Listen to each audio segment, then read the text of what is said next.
This is one of the most powerful stories that I've ever reported about the war in Ukraine.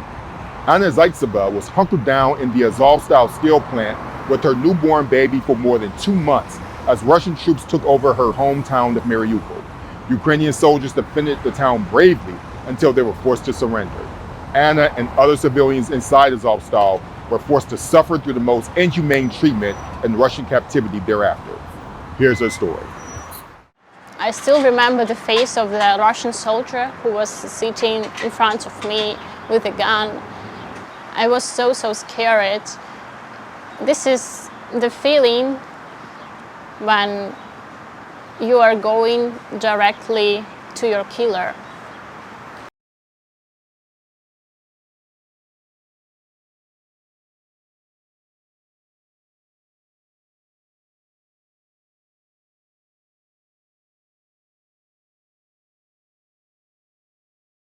I know the feeling of hunger, and this is not the feeling when you're hungry because you are stuck on the diet. This is a real hunger. It was one of the horrible moments in Azovstal when I ran out of breast milk, and I thought that I don't know how I could continue to breastfeeding my child and how I could feed it. So at that time, I was even thinking about suicide and about suicide in my child, because I was thinking about how he is slowly dying because of ran out of milk, and I was thinking about maybe to jump from the high point of Azovstal together with him, because at that time I was thinking about the quick and not painful death.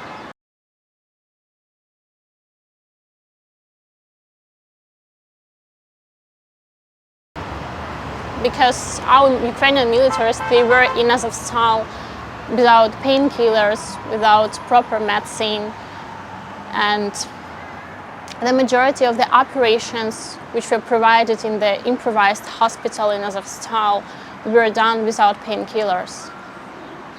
So could you imagine when, for example, there is a guy of 21 years old and they have to take away his leg but without any painkiller, or just using ibuprofen. One of the Ukrainian military gave me a gun with 2 bullets. So it was my plan in case if Russians come.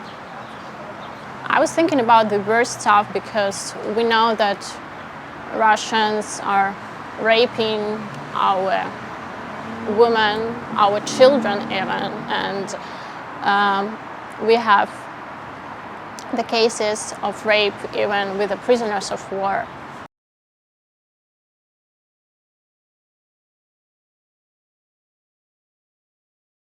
First of all, are you okay? Do you want to take a break?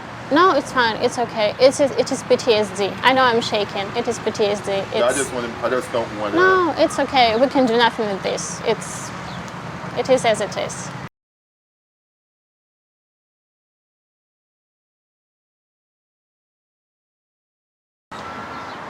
When we were going to the filtration camp, I thought that it was better to stay in Azovstal, because I could only imagine what Russians were going to do with me and with my child. First of all, they told us that we have to be divided into groups, women and men. They told us to be totally naked. And then Russian women soldiers were touching us. They were trying to find also Nazi symbols on our bodies. If you have, for example, a tattoo, you have to explain the meaning of this tattoo.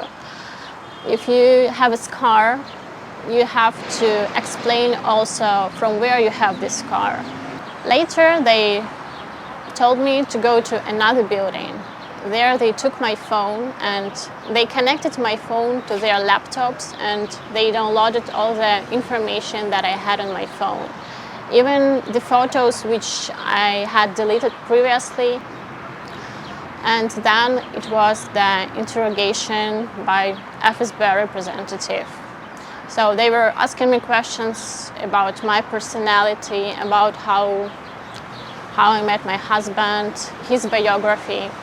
Also, they were trying to ask me about his tattoo symbols, about his military position. I was like, I don't know, I don't remember, I don't understand. If you experienced this, if you ever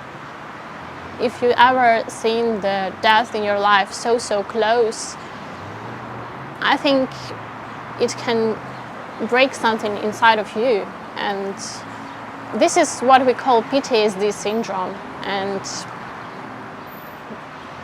sometimes I feel like it's gonna be for my whole life with me, because I still have nightmares about FSB representatives. I still have nightmares about rockets, about how I'm running somewhere, I'm trying to escape with my child in my hands.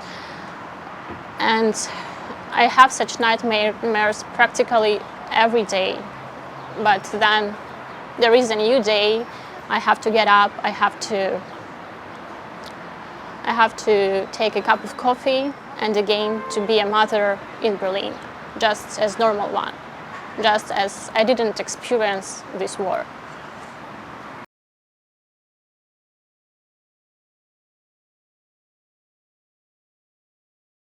I saw my husband in Azovstal only 2 times, just for 5 minutes.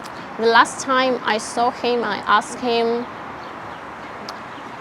will you return? And he didn't reply. He just looked into my eyes and I understood everything. When you are a soldier, you have to choose your country or your family. And it's a difficult choice. He has chosen his country. So he is a hero of his country.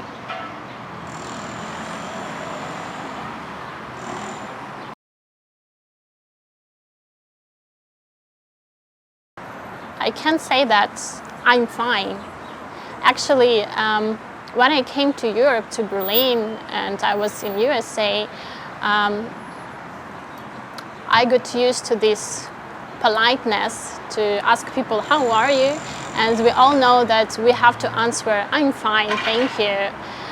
So this time I don't want to be polite. I can't say that I'm fine, because I think I'm gonna be fine when the war is stopped, when Russians return us our territories, when Russians return us my hometown, Mariupol, when Russians return us Mariupol defenders and deported children, then I'm fine. Thanks for watching this video. For an extended version of Anna's story, please tune in Saturday morning, where she gets into even more detail about what she and other civilians endured in Russian captivity. And if you really want to see the unedited version of my interview with her, that's about an hour long, join our Patreon community. We post unedited versions of interviews that are just too long to publish on YouTube. So supporting our Patreon also helps us to finance this work that we're doing, reporting about the war in Ukraine. Thanks for watching, and see you all next week.